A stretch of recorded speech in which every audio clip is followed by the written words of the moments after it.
Hello guys, ngayon pala ay lilinisin natin tong Geely GTS B1 natin.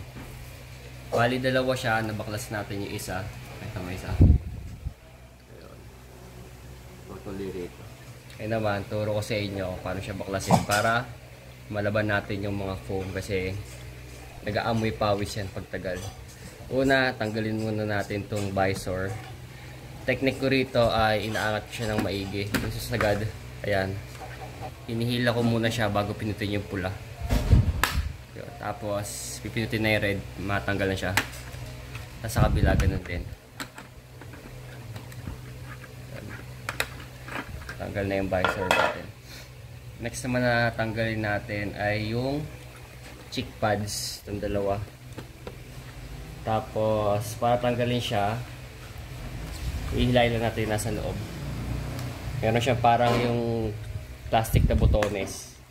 Tapos yung parang velcro na strap. Tapos, itong mga plastic part ito, nakasingit siya sa gilid-gilid.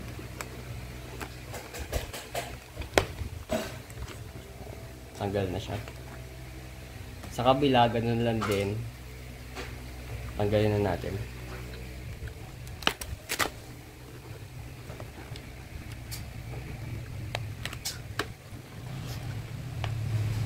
Tapos, ang next naman na tatanggalin ko ay yung foam dito sa pinakaloob. Para matanggal siya ay hinihila ko muna to. Yan. Para rin siyang mayroong botones na plastic. Yan. Pagtaas ko siyang hilahin, susungkitin ko siya sa ilalim para matanggal yung mga nakaklip dito na lock. Yun. Tanggal na siya. Next naman, tatanggalin naman yung intercom para pagkatanggalin natin itong foam na to ay hindi siya nakakaabala. Yung intercom naman namin ay naka-strap lang siya, parang yung dikit. Kaya pwede siya tanggal kabit. Ayan, tanggal ko na yung mic. Tapos yung dalawang speaker naman. Ayan. Tapos yung mismo intercom na. So intercom pala na to guys, mura lang siya. Nabili namin siya sa TikTok shop. Wala pa siyang 2K. Pares na siya. Ayan.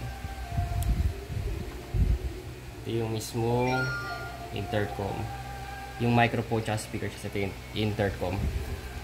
Ayan. Next naman na tatanggalin natin is itong plastic part na to sa loob. Kasi ito, mahirap siyang hatakin pagka hindi natin siya tatanggalin.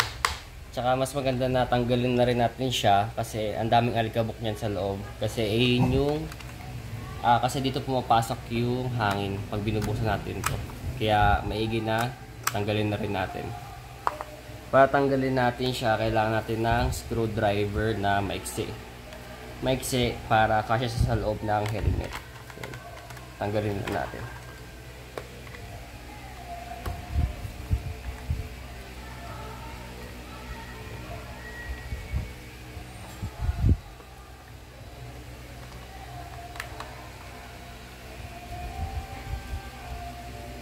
Ganyan kalit yung screw niya. Bali, 3 piraso lang yung screw nito. Madali lang naman siya tanggalin.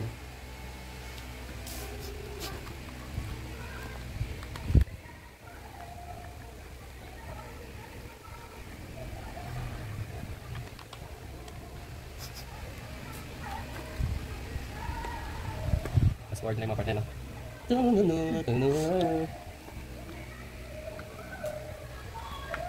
Sa pagtanggal naman itong plastic na to, hihilain lang natin siya ng dahan-dahan.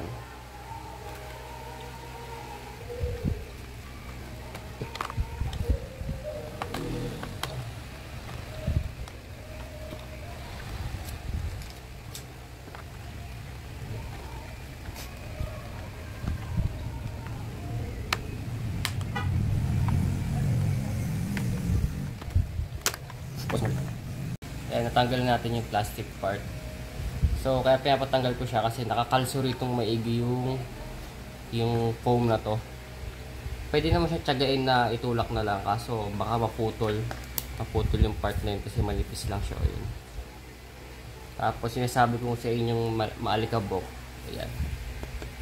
Di siya gano'ng maalikabok kasi sa OBR tong helmet na to. Pero pag sa driver side na helmet, sobrang alikabok niyan. Meron pa palang isang part na tatanggalin natin. Pero optional lang siya. Pero para mas madali nating mapunasan yung sa loob, tanggalin natin siya. Para matanggal siya, pupukpukan natin siya pababang ganito. Ayan. Yan. Tapos mahuhugot na siya. Ito lahat yung mga kinalas natin. Ito yung shell ng helmet natin. Yung visor na iridium. Yung foam sa mismong ulo. Dalawang cheek pad. Ayan. Tapos isa nito. Hindi ko alam kung anong tawag dito. Tapos yung plastic. Yung sa mismong harapan. Ayun lang, pwede natin siya labahan. Thank you.